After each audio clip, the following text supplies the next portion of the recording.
ফিল্ডে গিয়ে মানুষকে ঋণ দেওয়া, তাদের জীবনে পরিবর্তন আনা, এই কাজটা শুধু চাকরি নয়, এক ধরনের মানব সেবা।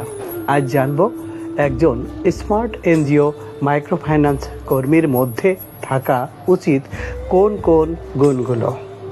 প্রথম গুণ হলো বিশ্বাসযোগ্যতা। মাইক্রোফাইন্যান্স কর্মী মানে মানুষের টাকা পয়সা সঞ্চয় আর ঋণের সঙ্গে জড়িত দায়িত্বশীল কাজ।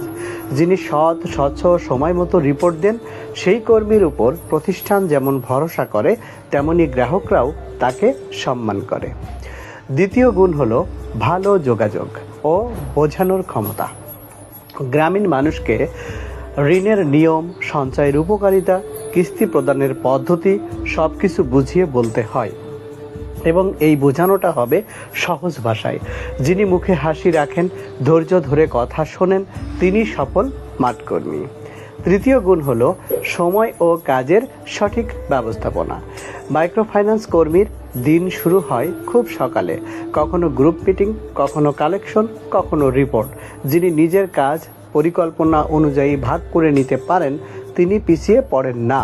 চতুর্থ গুণ হলো ধৈর্য ও মানসিক স্থিতি। সব গ্রাহক সময় মতো কিস্তি দিতে পারেন না, কেউ অসুস্থ, কেউ ক্ষতিগ্রস্ত। এ সময় রাগ না করে সহানুভূতিশীল মনোভাবেই পরিস্থিতি সামলাতে হয়, কারণ একজন স্মার্ট মাইক্রোফাইন্যান্স কর্মী জানেন সম্পর্কই আসল মূলধন। পঞ্চম গুণ হলো ডেটা ও ডকুমেন্টেশন দক্ষতা।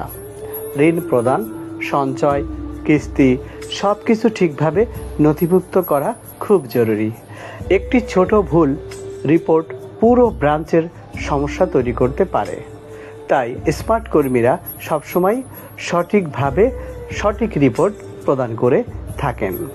ষষ্ঠ গুণ হলো মাঠভিত্তিক সমস্যা সমাধান। মাঠে বা ফিল্ডে গেলে দেখা যায় কখনো কখনো গ্রুপে ঝামেলা ঠেকাইতে হয়, অনেক সময় অনেক ঠান্ডা মাথায় কাজ করতে হয় এবং এই ঠান্ডা মাথায় কাজ করে গ্রাহকদেরকে বোঝাইতে হয়। এটাই কিন্তু স্মার্টনেস।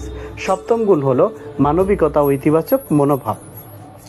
মাইক্রোফাইন্যান্স মানে শুধু ঋণ নয়, এটি মানুষের জীবনে আলো জ্বালানোর উপায়। যিনি অন্যের কষ্ট বুঝতে পারেন, সহায়তার মনোভাব রাখেন, তিনি সবচেয়ে বড় সম্পদ প্রতিষ্ঠানের জন্য। অষ্টম গুণ হলো দলবদ্ধভাবে কাজ করার মানসিকতা। মাইক্রোফাইন্যান্স টিমে field officer, supervisor, branch manager সবাই একসাথে কাজ করেন। তাই অহংকার নয়, সহযোগিতা ও সমন্বয় এখানে সবচেয়ে বড় গুরুত্বপূর্ণ। শেষ কথা হলো একজন স্মার্ট মাইক্রোফাইন্যান্স কর্মী শুধু ঋণ দেন না, তিনি মানুষের জীবনে পরিবর্তনের আলো জ্বালান। তিনি সমাজে আশা, বিশ্বাস আর উন্নয়নের প্রতীক। যিনি সৎ, পরিশ্রমী আর মানুষ ভালোবাসেন, তিনিই প্রকৃত এনজিও কর্মী।